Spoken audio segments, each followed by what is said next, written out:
The scent of cedar and autumn filled the great hall, but beneath it lurked something more primal. The unmistakable musk of alphas gathering for the seasonal claiming. My skin prickled with awareness as I pressed myself against the cold stone wall, trying to disappear among the other omegas brought as offerings. Unlike them, with their perfumed skin and practiced demure glances, I hadn't been groomed for this moment. My auburn hair hung loose and unadorned, lacking the intricate braids that marked those raised in the tradition. "Stand straight, girl," hissed the handler, her fingers digging into my shoulder. "The Alpha King himself is present tonight."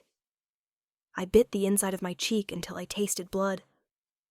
5 days ago, I had been gathering herbs in the forest when the council elders came to my cottage with their proposition, my freedom in exchange for our town's protection. My grandmother's copper pendant hung heavy against my chest, hidden beneath the thin ceremonial dress. "Remember, Ilara," she had whispered before she died, "your heart is the one thing they cannot take unless you surrender it."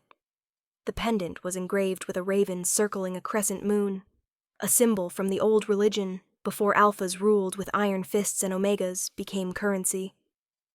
The massive oak doors swung open and the room fell into immediate silence. A tall figure entered, flanked by warriors whose scars told stories of battles won.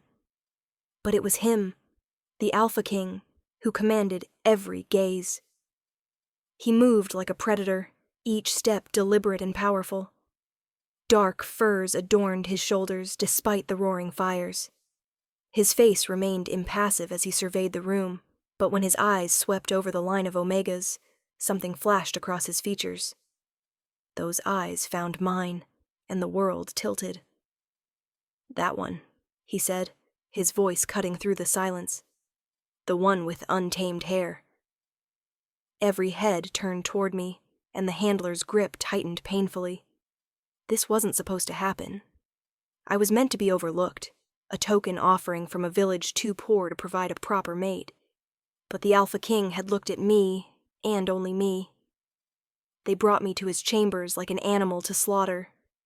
2 guards flanked me as we walked through twisting corridors of stone and tapestry. "Don't try running," one guard warned, though his tone held pity.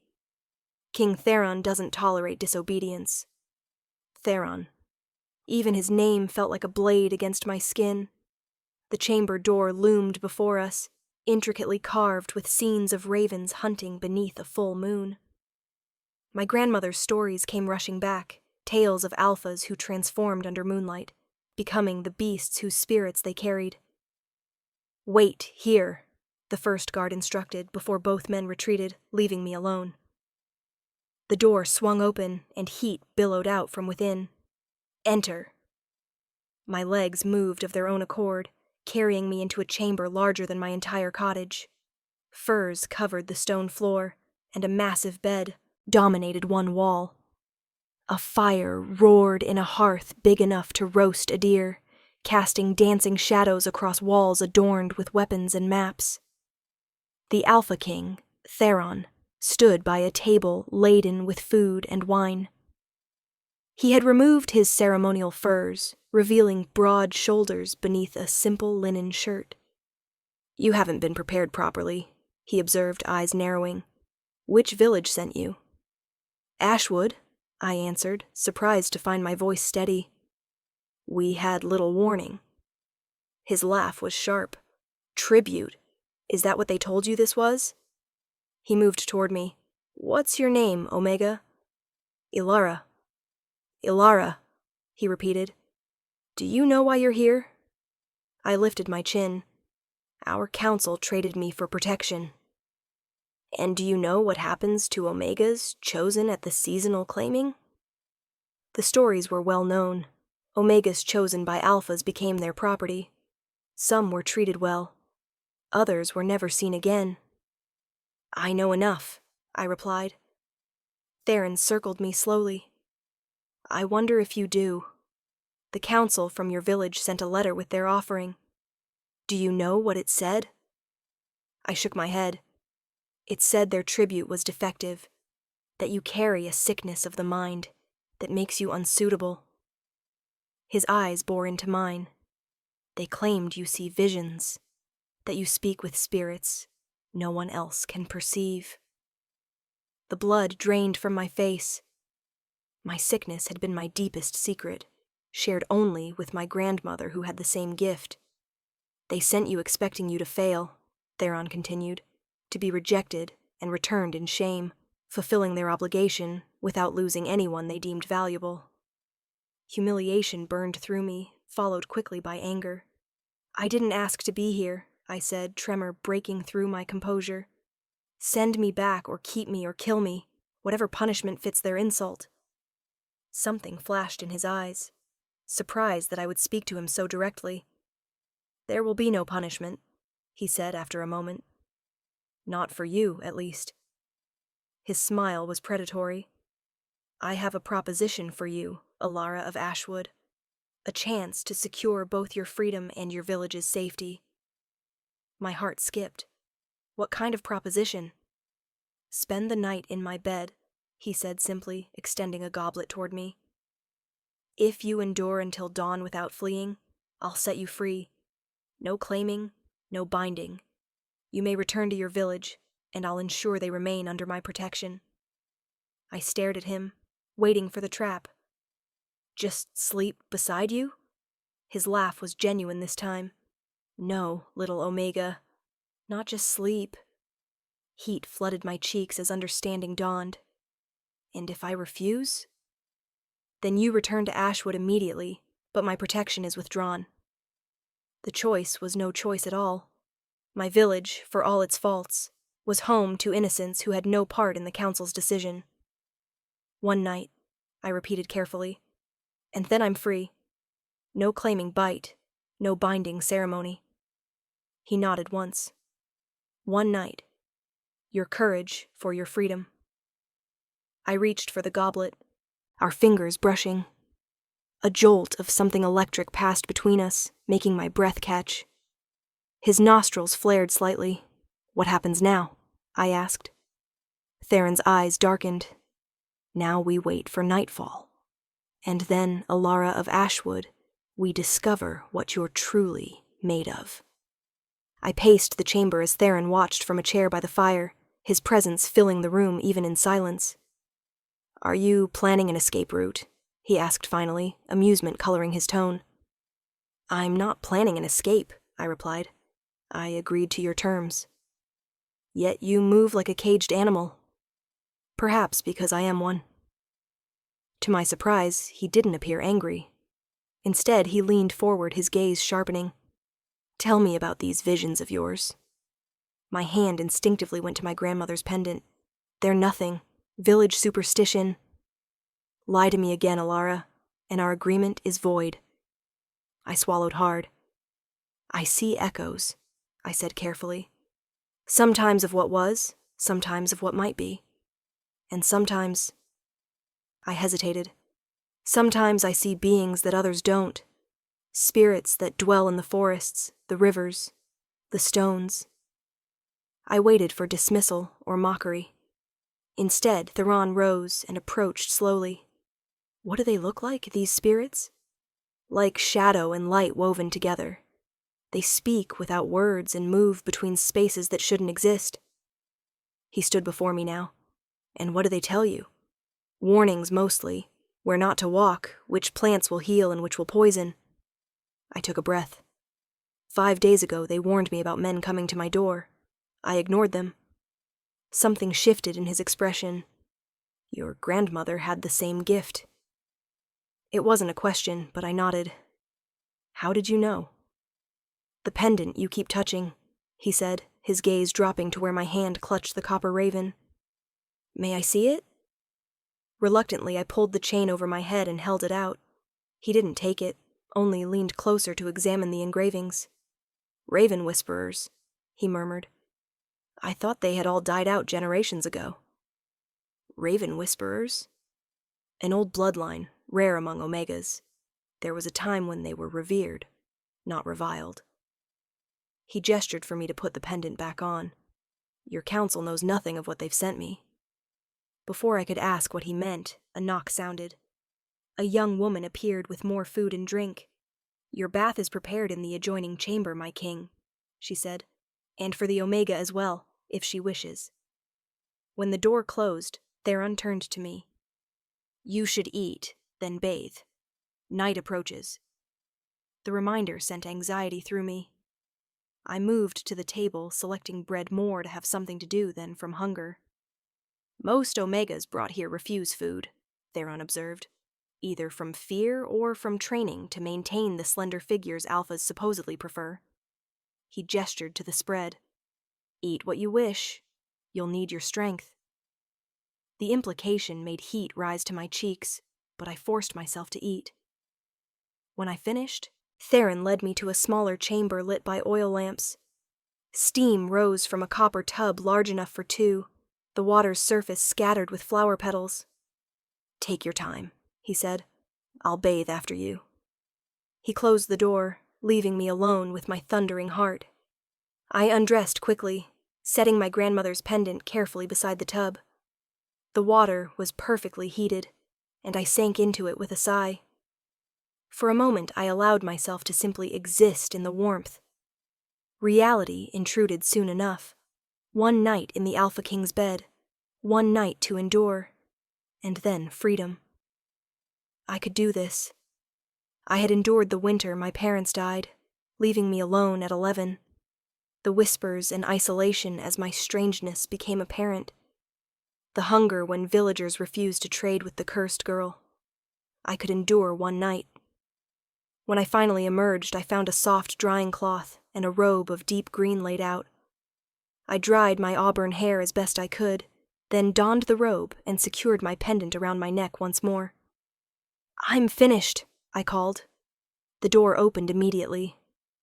Theron entered, his gaze sweeping over me in a way that made me acutely aware of how the damp robe clung to certain curves. Your turn, I said, moving to pass him. His hand caught my arm, gentle but firm. Wait. I froze.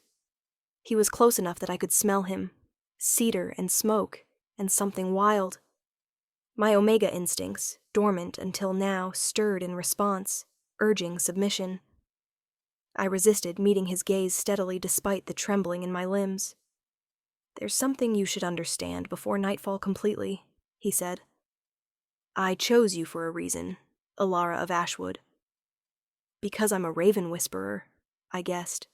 His lips curved. That's part of it. But there's more. He released my arm, fingers trailing lightly. When I entered that hall tonight, I scented something I've been searching for my entire reign, something I'd begun to believe was merely legend. A chill ran down my spine. What did you scent? My fated mate. The words hung heavy between us. Fated mates were the stuff of old tales, an Alpha and Omega destined for each other. That's impossible, I said. Fated mates don't exist. Don't they? Theron challenged. Then why did every Alpha in that hall grow tense when you entered? Why did I know exactly where you stood before I even saw you? Why does your scent call to me like nothing I've ever encountered? If that were true, I countered, why offer me freedom?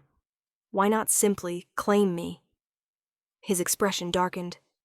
Because a true mate cannot be taken, only given freely. And you, little Omega, are as wild and untamed as the spirits you commune with. He stepped closer. I want your surrender, Alara, but I want it given, not taken. So this night is a test, I said, to see if I'll submit willingly. This night is an opportunity, he corrected, for both of us to discover what lies between us. If you feel nothing by dawn, you're free to leave as promised. But if you feel even a fraction of what I sensed in that hall... He left the implication hanging. I lifted my chin. And if I walk away regardless? Something dangerous flashed in his eyes. Then I'll let you go as promised. But know this, Raven Whisperer. What exists between true mates doesn't fade with distance. It grows more painful, more demanding, until it consumes you from within. Is that a threat? It's a warning from one who has witnessed it firsthand. He stepped away. I'll bathe now. Wait for me by the fire. As the door closed behind him, I leaned against the wall, legs suddenly weak. Fated mate. The concept was terrifying. Not because I didn't believe, but because deep down I feared he might be right. The jolt when our hands touched. The awareness that hummed in his presence. The way my body responded despite my mind's resistance. I returned to the main chamber and stood before the fire. Outside, night had fallen completely. Within the hour, I would be in Theron's bed. But now the stakes had changed. This wasn't simply about enduring one night to gain freedom. This was about denying or accepting a bond that could tie me to this alpha forever. The door opened and Theron emerged, wearing only loose linen trousers that rode low on his hips. Water droplets still clung to his chest and shoulders. Scars mapped his skin, a history of battles etched permanently into his flesh. "Are you afraid?" he asked, moving to stand beside me. I considered lying. Yes. Of me or of what you might feel? The question cut too close. Both, I admitted. He nodded as though satisfied. Honesty? Good. He gestured toward the bed. Shall we begin, Alara of Ashwood? The moment had arrived. One night to endure, one night to resist the pull I already felt. One night to secure my freedom or surrender it forever. I moved toward the bed, each step feeling like a choice between two destinies. Behind me, Theron followed, a predator patient in his pursuit. As I reached the bed's edge, his voice came low and intimate near my ear. Remember, little Omega, if you endure until dawn, you're free. But first, his fingers brushed the hair from my neck, sending shivers cascading down my spine. Let's see what you're made of. His touch lingered at my nape, a ghost of pressure that made my pulse race. I stood frozen between the instinct to flee and the inexplicable urge to lean into his warmth. Turn around, Theron commanded softly. I obeyed, needing to see his face, to read the intentions behind those amber-flecked eyes. He stood close, his bare chest rising and falling with each measured breath. The scars told stories of violence, of battles survived. Without thinking, I raised my hand toward a particularly jagged mark that ran from his collarbone to his ribs. He caught my wrist before I made contact, his grip firm, but not painful. Curious little raven whisperer, he murmured. Always reaching for what others fear to touch. How did you get this one? Something dark passed over his features. An assassination attempt 4 years ago. The would-be killer believed an Omega's blade would be too insignificant for an Alpha to detect. Was she right? She was nearly right. I survived only because the poison on her blade was diluted. His thumb traced circles on my wrist. Since then, I've learned to trust no one's submission at face value. Is that why you offered me this bargain? I asked. Because you don't trust submission given too easily? His lips curved into a smile that softened the hard edges of power. I offered because you looked ready to bite the handler who dared touch you. Because your eyes held defiance, even as your body trembled. His hand slid to my waist. Because true mates should come together as equals, not as conqueror and conquered. We're not true mates, I insisted, though the words felt hollow. Then this night will prove it one way or another, he replied. His fingers found the knot securing my robe. May I? The question startled me. Alphas didn't ask permission. They took. Yes, I whispered. He untied the knot with deliberate slowness, his gaze never leaving mine as the robe fell open. Cool air kissed my skin. I resisted the urge to cover myself, standing naked before him with only my grandmother's pendant resting between my breasts. Theron's eyes darkened as they traveled over me. Beautiful, he murmured, like moonlight given form. Heat bloomed across my skin. No one had ever looked at me this way, as though I were precious, desirable, worth savoring. Your turn, I said, surprising myself with boldness. His eyebrows raised, but he complied, untying his trousers and letting them fall. He stood before me, magnificent and unashamed, Every inch the Alpha King. My breath caught. Satisfied? He asked. Intimidated, I admitted honestly. His laugh was genuine. Honesty again? You continue to surprise me. He reached for me, hands settling on my waist. We have all night. There's no rush. He guided me onto the bed, the furs soft against my bare skin. I expected him to cover me immediately, to claim what I had tacitly offered. Instead, he stretched out beside me, propped on one elbow, his free hand hovering above my collarbone. May I touch you? He asked again. I nodded, not trusting my voice. His fingers traced from my collarbone to my shoulder, then down my arm, as though mapping every inch of me. When I scented you in that hall, he said, voice low and intimate, it was like finding something I didn't know I'd lost, like coming home after a lifetime of wandering. That's just alpha instinct, I argued weakly. The drive to claim. He shook his head, his hand continuing its gentle exploration across my stomach, careful to avoid more intimate places that already ached for his touch. I've been surrounded by Omegas since I took the throne. None of them affected me like this. His scent wrapped around me like a physical embrace, cedar and smoke and male arousal, making my head swim and my body respond in ways I couldn't control. What if this is just physical? I whispered. Just bodies responding? Theron's hand paused at my hip. Then why can I sense your thoughts before you speak them? Why did I know to bring you green robes when I've never seen you wear them? Why does every instinct scream that you belong with me?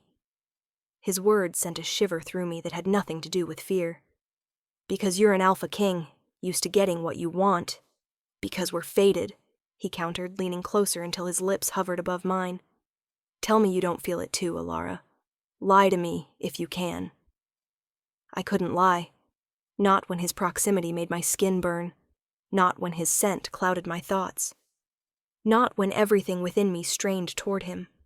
Instead of answering, I closed the distance between us, pressing my lips to his in a kiss born of curiosity as much as desire. For one heartbeat, he remained still, as though shocked. Then he responded with a hunger that stole my breath, his hand sliding into my hair to cradle my head as he deepened the kiss. The touch of his lips sent electricity racing through my body, igniting fire that consumed rational thought. I moaned against his mouth, my hands finding purchase on his shoulders, nails digging into skin as I pulled him closer. He broke the kiss, both of us gasping. Do you believe me now? I believe there's something between us, I admitted. Whether it's fate or chemistry, I don't know. He smiled, satisfaction gleaming in his eyes. Then let me convince you. His mouth found mine again, more demanding this time as his body shifted to cover mine. The weight of him pressing me into the furs felt right in a way I couldn't explain. His hands explored me more boldly now, cupping my breast, thumb brushing over the sensitive peak until I arched into his touch with a gasp. Tell me what you want, he murmured against my throat, where his lips traced a burning path toward my pulse point, dangerously close to where a claiming bite would mark me forever. I don't know, I whispered truthfully. Then let me show you, he replied, his mouth continuing its journey downward. What followed was a slow education in pleasure. Theron's hands and mouth discovered places I hadn't known could bring such sensation, drawing sounds from me I'd never made before. Each touch seemed designed to break down my resistance, to prove the connection between us transcended the physical. And it was working. When his fingers finally slipped between my thighs, finding the slick evidence of my desire, I cried out, So responsive, he murmured. So perfect for me. Theron, I gasped as his fingers moved with deliberate skill. Say it again, he commanded. Say my name. Theron, I repeated, my voice breaking as his touch brought me closer to some precipice I'd never approached before.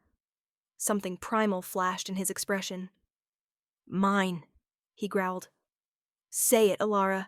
Tell me you're mine. The demand cut through the haze of pleasure, reminding me of what was at stake. Freedom versus submission. Independence versus belonging. I turned my face away, unable to give him what he wanted even as my body betrayed me. He didn't force the issue. Instead, his movements became more focused, driving me toward a peak I couldn't resist. When it crashed over me, wave after wave of blinding pleasure, I cried out his name again. As I lay gasping, he kissed me gently, giving me a moment to recover. But I could feel his restraint in the tension of his muscles, in the hardness pressed against my thigh. "The night is young," he whispered, "and I'm far from finished with you, little raven whisperer." What followed blurred into sensation and emotion. Theron was by turns gentle and demanding, tender and possessive. He brought me to that peak again and again until I was boneless beneath him. Only then, when I was mindless with pleasure, did he position himself between my thighs, the question in his eyes requiring no words. I nodded, beyond resistance.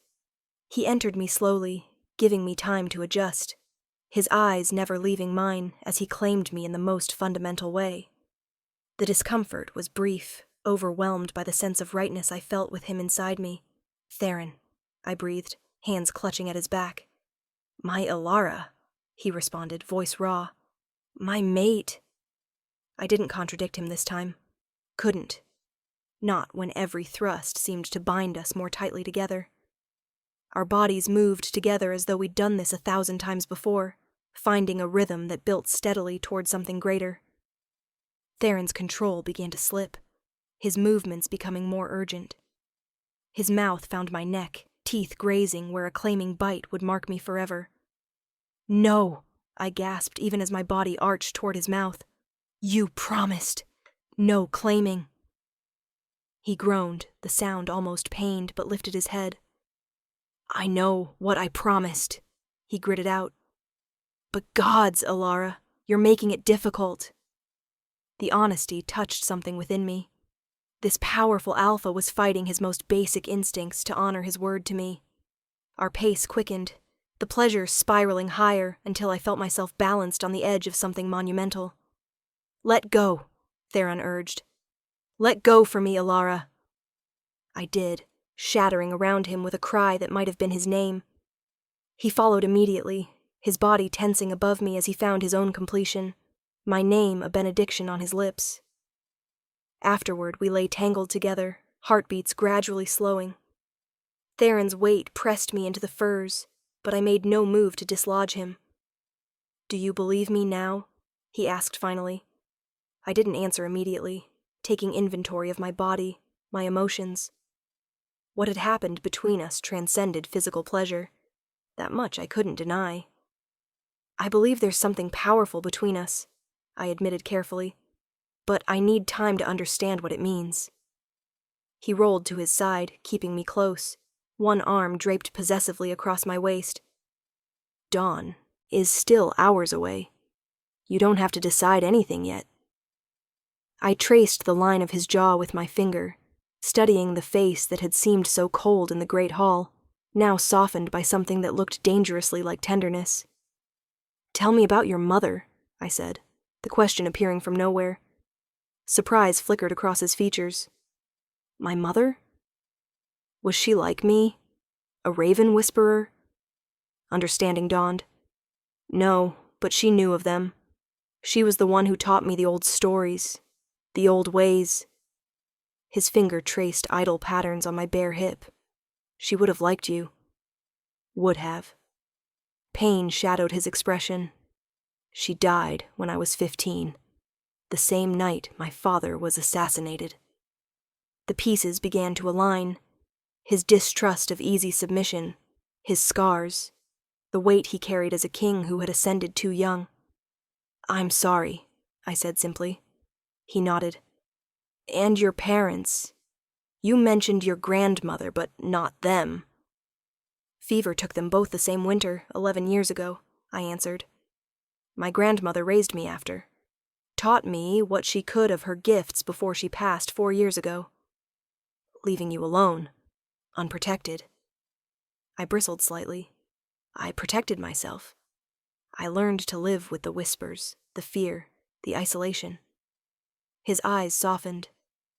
I didn't mean to imply weakness, quite the opposite. You survived when others would have broken. His hand moved to cup my cheek.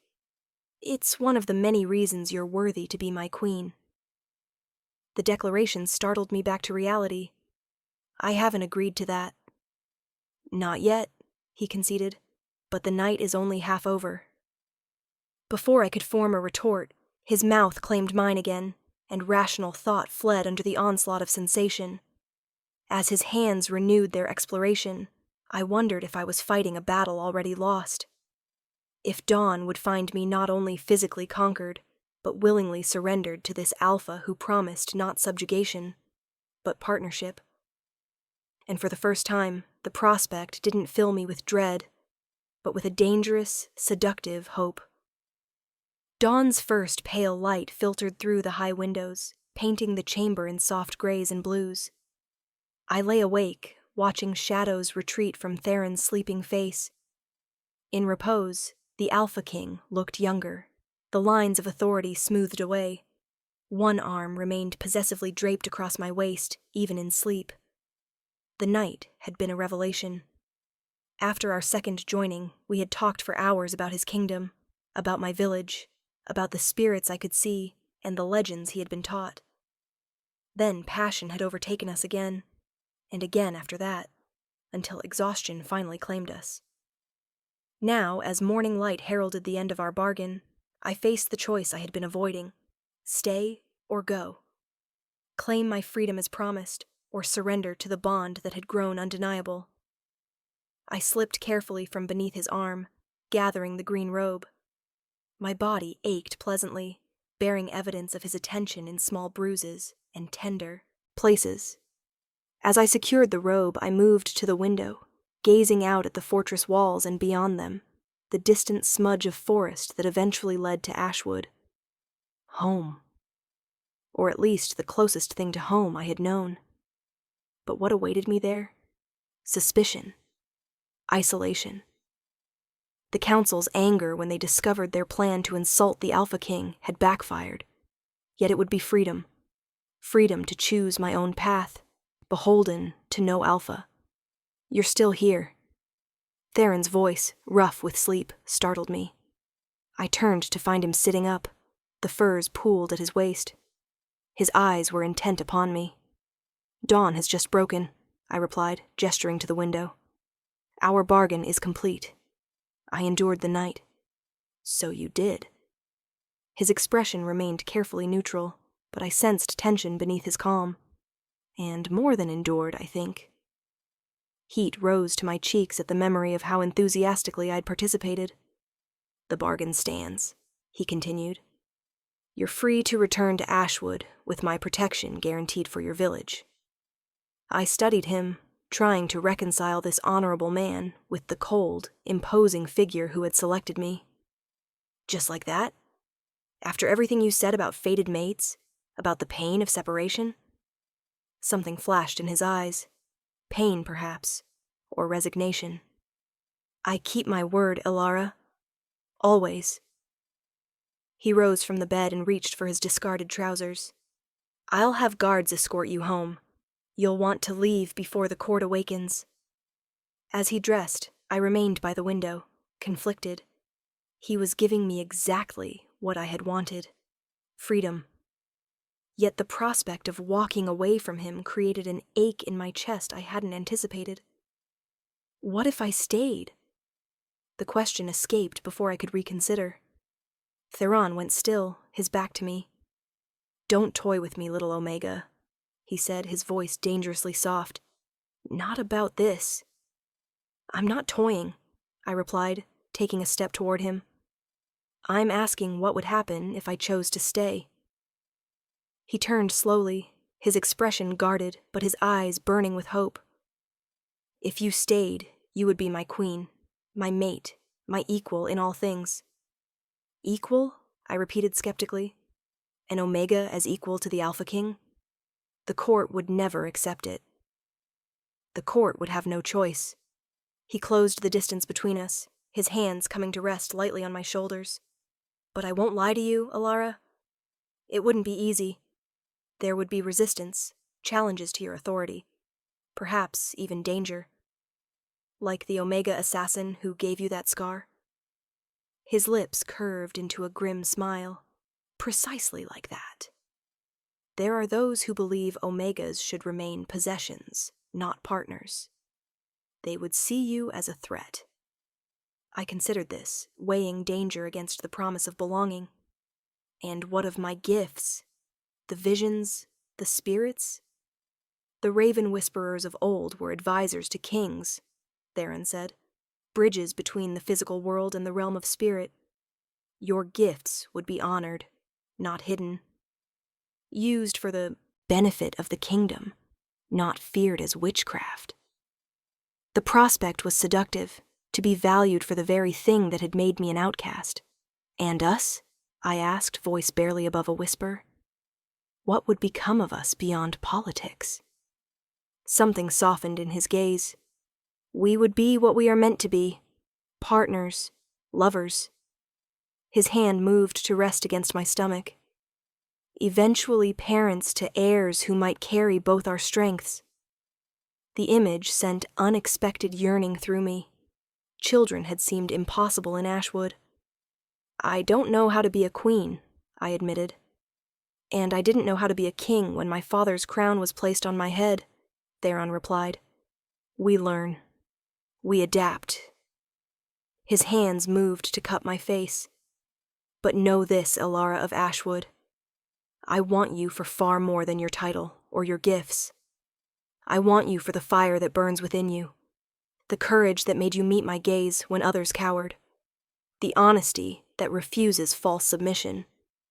His words wrapped around my heart, squeezing until it was difficult to breathe. This was what I had never expected to find.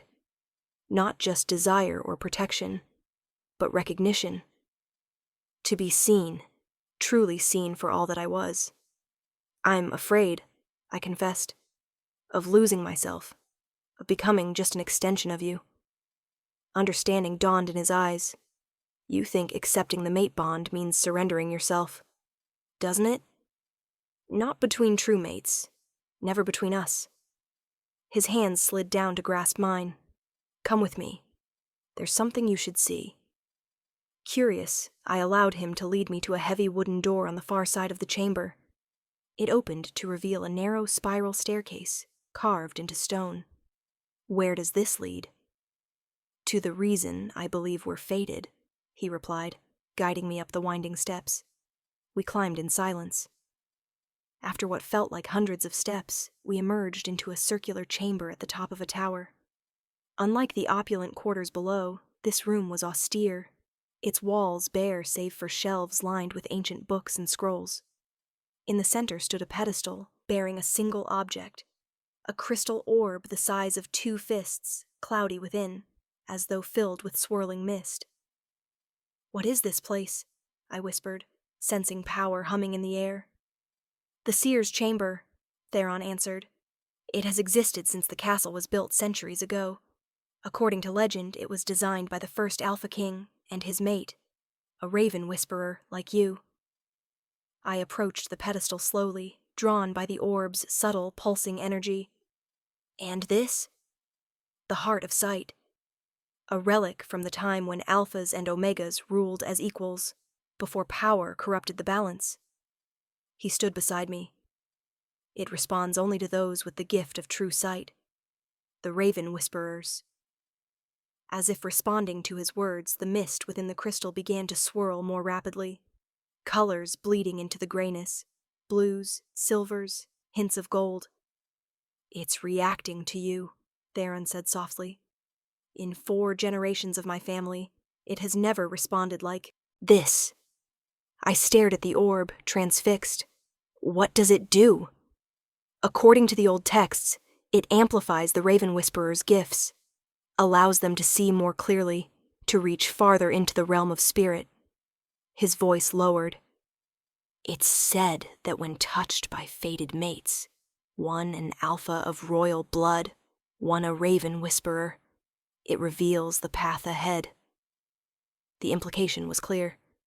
You want us to touch it together? He nodded, his expression solemn.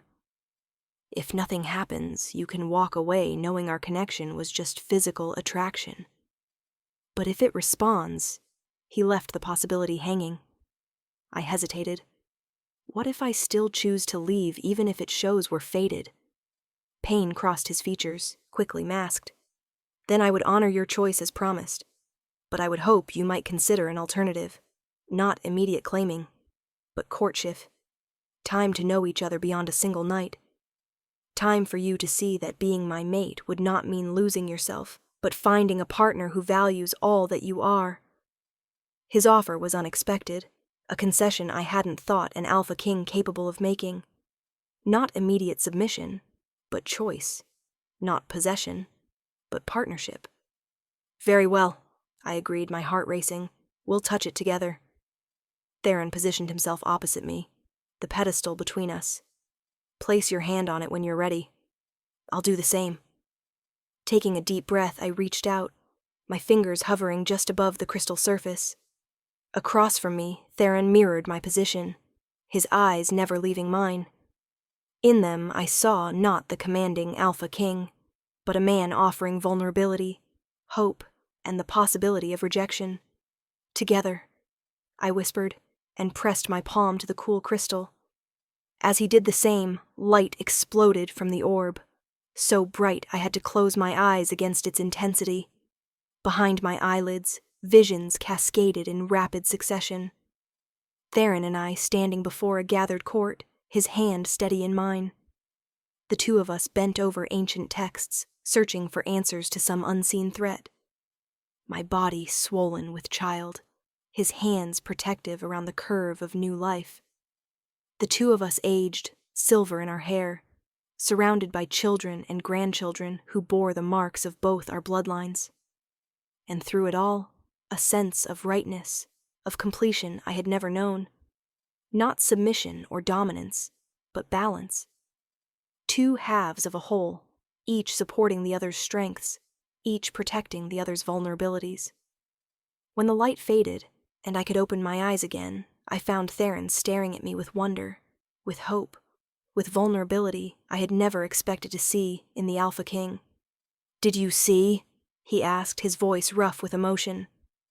I nodded, unable to speak past the lump in my throat. The visions had been clear, unmistakable. We were indeed fated, not in the simplistic way of children's tales, but in the ancient way, where two souls find in each other the missing pieces of themselves. "I can't be a traditional Omega Queen," I said finally, finding my voice. "I won't be silent or submissive, or merely decorative." "I would never ask that of you," he replied, his hand still on the orb, still connected to mine through the crystal. "I need a partner, Ilara. Not a possession. Someone who will challenge me when I'm wrong, support me when I'm right, and stand beside me as we face whatever comes." "There will be opposition," I warned. "From your court, from traditionalists who believe Omegas should know their place." His smile turned predatory, reminding me that for all his gentleness with me, he was still the Alpha King, a man who had fought and killed to protect his throne. "Let them oppose us. Together, we'll show them what true balance looks like." The pendant at my throat seemed suddenly warm, as though my grandmother approved of this path. I remembered her final words. "Your heart is the one thing they cannot take unless you surrender it." But surrender implied defeat, loss. What I felt looking at Theron now wasn't defeat. It was recognition. Not loss, but finding. "I won't return to Ashwood," I decided, the words feeling right. "Not permanently, but I would like to visit, to collect my few possessions, to explain to those who showed me kindness." Hope blazed in Theron's eyes. "You'll stay? You'll be my mate? My queen?" "I'll stay," I confirmed. "Not because you've conquered me or claimed me, but because I choose this path. Choose you, with open eyes." He came around the pedestal then, gathering me in his arms with gentleness that belied his strength. "My Ilara," he murmured against my hair. "My raven whisperer. My queen." I leaned into his embrace, feeling for the first time the rightness of belonging without the fear of losing myself. "My Theron," I replied, lifting my face to his. "My king. My mate." When his lips met mine, it was a sealing of promises, a beginning rather than an ending. I had entered his chamber as a sacrifice, expecting to endure a night of submission to secure my freedom. Instead, I had found a partnership I never dreamed possible, a future where my strangeness was not a curse, but a gift, where the very things that had made me an outcast made me invaluable. Later, as we descended the spiral staircase hand in hand, I glanced back at the crystal orb, now glowing softly in the morning light. It had shown me not just visions of a shared future, but the truth I had been fighting since Theron first looked at me in that great hall, that sometimes freedom isn't found in isolation, but in the courage to trust another soul with your heart. "What are you thinking?" Theron asked as we reached the bottom of the stairs. I smiled up at him, no longer afraid of what lay ahead. "That I didn't just endure the night in your bed, Alpha King. I found my destiny there." His answering smile was like the sun breaking through clouds. "And I found mine in the Omega, who dared to meet my gaze when all others looked away." He lifted my hand to his lips, pressing a kiss to my knuckles. "Welcome home, my queen." Home. Not a place, but a person. Not a surrender, but a choice. As Theron led me back toward the royal chambers, where we would begin the work of transforming an ancient kingdom, I felt my grandmother's pendant warm against my skin, a reminder of where I had come from, and a blessing for where I was going. The night I had agreed to endure had ended, but the life I had chosen was just beginning, and for the first time in my memory, I was not afraid of what the future held, because whatever came, we would face it together. Alpha and Omega, king and queen, fated mates bound not by force or tradition, but by choice and recognition of the soul that completed our own.